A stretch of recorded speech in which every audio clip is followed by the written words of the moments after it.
तो मकर लगन में हम बृहस्पति की प्लेसमेंट को लगातार डिस्कस कर रहे हैं और ये वीडियो अब आपके 10th हाउस के लिए रहेगी। 10th हाउस की बात करें तो यहाँ तुला राशि में आपके बृहस्पति स्थित होंगे आपके चार्ट में। देखिए बृहस्पति आपके चार्ट में यहाँ 12वें घर के भी लॉर्ड हैं और वो तीसरे घर के भी स्वामी हैं। ऐसा बृहस्पति आपको कैरियर के मामले में निर्णय लेने या कैरियर के मामले में हार्डवर्क करने में काफ़ी हेल्प करेगा।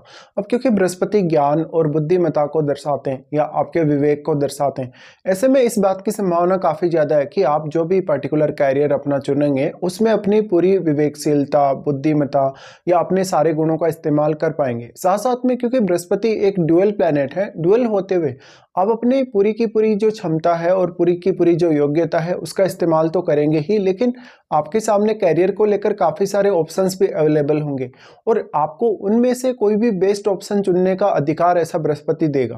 बृहस्पति यहाँ पे 12th हाउस के लॉर्ड होने की वजह से डायरेक्टली या इनडायरेक्टली कुछ 12th हाउस से आपका कनेक्शन भी दे सकते हैं, या तो फिर आपको विदेश यात्रा करवा सकते हैं या विदेश में सेटलमेंट भी करवा सकते हैं। डिपेंड करता है फिर आपको क्या वास्तव में बृहस्पति की महादशा है या नहीं। इस प्रकार का बृहस्पति है तो आप कैरियर में काफ़ी ज़्यादा राइज करेंगे, भले ही शुरुआत में आपको कुछ दिक्कतें रही हों या शुरुआत में आपका कैरियर कभी कभी बहुत ज़्यादा स्लो रहा हो या आपकी जो ग्रोथ है लाइफ की वो शुरुआत में स्लो रही हो, इस प्रकार का बृहस्पति है तो वास्तव में दूसरे लोग आपका काफ़ी ज़्यादा मान सम्मान करेंगे, आपकी काफ़ी रेस्पेक्ट करेंगे। लेकिन हो सकता है बृहस्पति यहाँ पर स्थित होने से कोई भी जो अन्य ग्रह है वो भी यहाँ अपना काफ़ी स्ट्रॉन्ग प्रभाव डाल रहा हो। इसके साथ साथ बृहस्पति के डिस्पोजिटरी यहाँ शुक्र होंगे, तो शुक्र की प्लेसमेंट भी अब आपके चार्ट में उतनी ही ज़्यादा इंपॉर्टेंट है। अब देखिए क्योंकि बृहस्पति सबसे पहले आपके चार्ट में वो 12th हाउस के लॉर्ड हैं, इसलिए आप में जो कार्य क्षमता होगी, आप में जो कार्य करने की जो योग्यता होगी उसको आप और ज्यादा बढ़ा सकते हैं। इस प्रकार का बृहस्पति है तो वास्तव में 12th हाउस से डायरेक्टली इनडायरेक्टली कोई भी प्रकार का आपका लिंक हो काम को लेकर या अपने प्रोफेशन को लेकर, तब बृहस्पति और भी ज्यादा सपोर्ट कर पाएगा। इस प्रकार का बृहस्पति है तो वास्तव में आपके लिए आप अपनी पूरी जो क्षमता है उसको पहचान पाएं और उसको अपने कार्य क्षेत्र के लिए यूज कर पाएं, इसलिए बृहस्पति यहाँ आपको सहयोग देंगे। अब यहाँ बृहस्पति के साथ जो बैठा हुआ प्लैनेट होगा वो भी आपके कार्य क्षेत्र में उतना ही बड़ा रोल निभा पाएगा साथ में, लेकिन बृहस्पति के साथ बैठे हुए ग्रह को बृहस्पति की एनर्जी अवश्य ही मिलेगी और बृहस्पति के साथ बैठा हुआ ग्रह भी बृहस्पति के साथ अपनी एनर्जी को शेयर करेगा या एक्सचेंज करेगा। इसलिए इनके साथ जो बैठा हुआ प्लैनेट है वो आपके चार्ट में जिन जिन भावों का स्वामी होकर यहाँ बैठा है उन भावों से भी अब आपको कैरियर में कुछ हद तक मदद मिलने की संभावना है, या उन भाव से जुड़े हुए रिश्तों से भी। देखिए बृहस्पति एक अत्यंत शुभ ग्रह है, ऐसे में आपके नेम फेम बढ़ने की या आपकी रेपुटेशन बढ़ने की संभावना काफ़ी ज़्यादा है और आप अपने कैरियर को लेकर काफ़ी ज़्यादा ईमानदार और बहुत ज़्यादा दूसरों के लिए सपोर्टिव रहेंगे। यहाँ पे बृहस्पति फिर 3rd लॉर्ड होकर जो आ रहे हैं तो अब आपके कम्युनिकेशन का जो रोल है आपके करियर में वो काफ़ी अहम हो जाता है। साथ में 3rd हाउस आपके स्वयं के एफर्ट का है, तो ऐसा बृहस्पति आपको कैरियर के मामलों में काफ़ी ज़्यादा सेल्फ डिपेंड बना सकता है। अगर हम इनकी दृष्टियों के हिसाब से विचार करें तो बृहस्पति सबसे पहले आपके दूसरे भाव पर अपना प्रभाव डालते हैं। देखिए दूसरा भाव जो है वो शनि का घर है और आप स्वयं शनि से संचालित होने वाले या शनि से रिप्रेजेंट होने वाले पर्सन हैं और आप काफ़ी हार्डवर्किंग है। इस मामले में अब बृहस्पति अगर यहाँ पे वक्री ना हो 10th हाउस में तो वो इस बात को दिखाते हैं या इस स्थिति को दिखाते हैं कि आपको फिर उतना ज़्यादा मेहनत करने की आवश्यकता नहीं है, जस्ट आप अपनी विवेकशीलता या अपनी बुद्धिमत्ता का सही से इस्तेमाल कर लीजिए अपने कैरियर के लिए। इसके साथ साथ बृहस्पति क्योंकि अब 2nd हाउस पे अपनी दृष्टि डाल रहे हैं तो वो आपके लग्नेश के घर को ही यहाँ प्रभावित कर रहे हैं।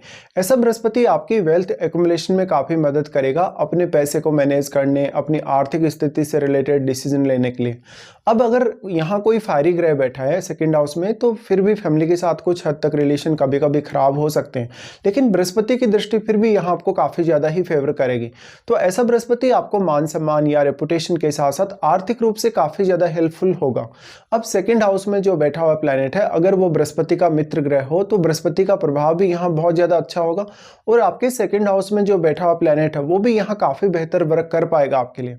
फिर बृहस्पति का प्रभाव होगा आपके 4th हाउस पे। देखिए 4th हाउस पे जब भी बृहस्पति प्रभाव डाल रहे हैं अपना या दृष्टि डाल रहे हैं तो वो आपको घरेलू मामलों में भी काफ़ी ज़्यादा डेडिकेटेड बनाते हैं और एक तरीके से देखा जाए तो बृहस्पति यहाँ एक अच्छा बैलेंस भी क्रिएट कर रहे हैं आपके घरेलू मामलों को लेके, करियर के मामलों को लेके। आप अपनी लाइफ को काफ़ी ज़्यादा बैलेंस में ला पाएंगे और स्टेबल रख पाएंगे। दूसरा यहाँ जो उम्र बढ़ेगी, आपकी उम्र बढ़ने के साथ साथ आपका कैरियर को लेकर बहुत ज़्यादा मैच्योरिटी बढ़ता जाएगा। आपके कार्य क्षमता भले ही घटेगी उम्र बढ़ने के साथ साथ, लेकिन आपका ज्ञान, आपका जो एक्सपीरियंस है वो बढ़ता जाएगा। इस वजह से आपको फ़ायदा मिलेगा। अब क्योंकि बृहस्पति यहाँ थर्ड लॉर्ड है, स्वयं थर्ड लॉर्ड हैं, तो आप काफ़ी ज़्यादा डेडिकेटेड रहेंगे, काफ़ी मेहनत भी अपने कैरियर के लिए करेंगे। अब आप यहाँ थोड़ा शुरुआती स्टेज पे ध्यान दीजिए, जब आपका उम्र लगभग 25 से कम रहा हो। ऐसे केस में कभी कभी अगर फोर्थ हाउस में कोई ऐसा ग्रह बैठा है जो बृहस्पति के साथ मित्रवत नहीं है, या राहु या केतु जैसा ग्रह फोर्थ हाउस में बैठा है, तो स्थितियाँ काफ़ी ज़्यादा चैलेंजिंग होती हैं अपने कैरियर को लेकर। लेकिन बाद में फिर भी आप अपने एफर्ट से, अपने खुद के विवेक से आप अपने कैरियर को काफ़ी स्टेबल कर पाते हैं। और जितना अच्छा आपका कैरियर होता है, जितना स्टेबल आपका कैरियर होता है, उसका जो पॉजिटिव इम्पैक्ट है वो आपके घरेलू लाइफ पर पड़ता है। ऐसे में आप अपनी फैमिली के लिए काफ़ी सपोर्टिव हो सकते हैं। साथ साथ में बृहस्पति आपको फैमिली का अच्छा सपोर्ट दिलाने के साथ ही आपका भी सपोर्ट कहीं ना कहीं आपकी फैमिली को प्रदान करवाएगा। अब यहाँ जो फोर्थ हाउस में बैठा प्लेनेट है आपके चार्ट में, उसको बृहस्पति काफ़ी स्ट्रांगली प्रभावित कर रहे हैं। तो वो ग्रह अब आपके चार्ट में जिन जिन भावों को रिप्रेजेंट कर रहा है, उन भावों के मामले में भी आप बृहस्पति का प्रभाव देखेंगे कहीं ना कहीं। इसके बाद बृहस्पति का दृष्टि आ जाता है आपके 6th हाउस पे। देखिए 6th हाउस वैसे तो बुध का घर है, और यहाँ ये 3 नंबर साइन यानी मिथुन राशि है, तो ये कम्युनिकेशन को रिप्रेजेंट करती है। अब बृहस्पति जैसे ग्रह की अगर दृष्टि पड़ रही है 6th हाउस पे, तो ऐसे में बृहस्पति आपको काफ़ी हेल्प करेंगे कैरियर में। जो भी आपके चैलेंजेस आ रहे हैं कैरियर में, जिस भी प्रकार की चुनौतियाँ आपके आ रही हैं, तो ऐसा बृहस्पति आपको आपके बॉस के लिए भी, आपके कलीग्स के लिए भी काफ़ी हेल्पफुल बनाएगा, और खुद के लिए भी जितनी भी समस्याएं, जितनी भी चुनौतियाँ आ रही है, उनको भी झेलने में आपको काफ़ी सक्षम बनाएगा। अब आप पे डिपेंड करता है कि आप अपनी जो रूटीन लाइफ है, या जो डेली लाइफ है, या जो ऑफिस का आपका वर्क है, उसको कैसे फेस करते हो, वहाँ कितना अपना इंटेलिजेंस आप यूज़ करते हो, कितना अच्छा अपना कम्युनिकेशन वहाँ यूज़ करते हो। तो अब 6th हाउस में बैठे हुए प्लैनेट की अहमियत भी आपके लिए उतनी ही ज़्यादा है। मान लो अगर आपका बुध ही यहाँ बैठा हो आपके 6th हाउस में, या मान लो सूर्य जैसा ग्रह बैठा हो, तो आपको यहाँ काफ़ी ज़्यादा हेल्प मिल सकती है इन ग्रहों से। साथ साथ में अब बृहस्पति वास्तव में आपके 10th हाउस में तो स्थित हैं, लेकिन क्या वो वक्री स्थिति में है, क्या वो अस्त हैं, ये आपको देख लेना चाहिए।